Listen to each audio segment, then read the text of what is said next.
Des roses à la couleur éclatante, mais qui ne reflètent pas la désormais pâle activité d'Alfred Maillot, lui qui produisait plus de 2000 roses par semaine avant le confinement.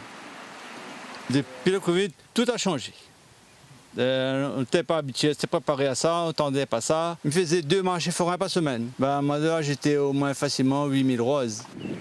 L'homme est né dans les fleurs et en a fait son métier depuis maintenant 25 ans.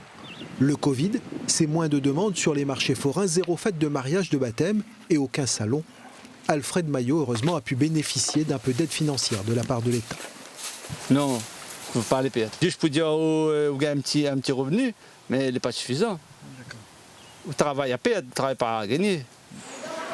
Sur l'enveloppe des 25 millions d'euros d'aide destinée à compenser les pertes horticoles dues au confinement dans la France entière, il n'en demandera pas un centime. Il n'a pas de compte certifié par un expert comptable. L'Union des horticulteurs et pépiniéristes de La Réunion confirme cette tendance auprès des quelques 240 professionnels.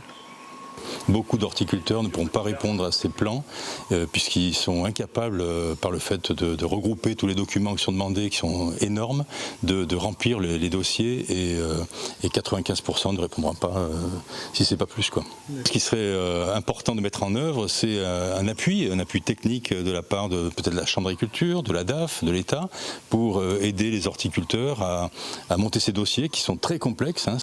Alfred Maillot subit les conséquences du Covid, mais pas seulement. Ces roses prennent la couleur de l'or, la couleur sans la valeur.